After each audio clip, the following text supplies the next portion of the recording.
Actually, if you look up a dictionary definition of supernatural, it tends to be that which is not explained by natural laws, the laws of physics, if you like, which don't explain it. And the general assumption of materialist science is that everything is explained by natural laws, and therefore there is no such thing as the supernatural. Now, one could take that as a philosophical point and say that those things which we presently define as supernatural will sooner or later be explained by natural laws. It's simply what we don't understand.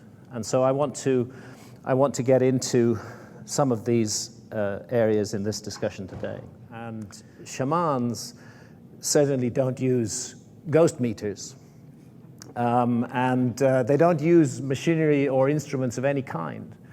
But we can say that shamans are the possessors of a form of technology, a psychic technology, which they and their ancestors for thousands of years have elaborated for contacting, encountering, negotiating, dealing with what they call the spirit world.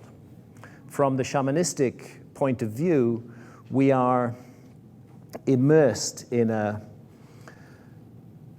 giant sea of influences that work upon us, and only a small fraction of those influences are perceptible to our everyday senses. And other influences are present and they are working upon us, but we do not normally see or interact with them. And from the shamanistic point of view, it's foolish to pretend that those influences don't exist. And shamanism is a technology for proactively dealing with those influences, handling them and managing them so that they perhaps cease to be fearsome and fearful. So shamanism is not fundamentally a body of lore or doctrine. It's a range of abilities and techniques built up through long practical experience. And what I would say is at the heart of all shamanism, and this is really key, is altered states of consciousness.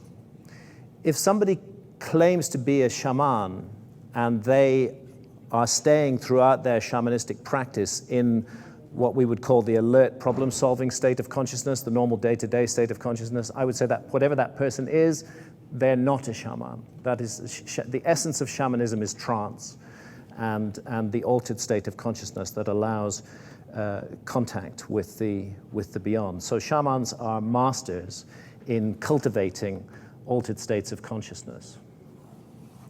And I just want to give a few examples here. Here we have an Inuit shaman, and he enters his altered state of consciousness by subjecting his body to privations of all sorts, 30 days of cold and fasting, sometimes so severe that he almost dies. And that towards the end of the 30 days, there came to him a helping spirit in the shape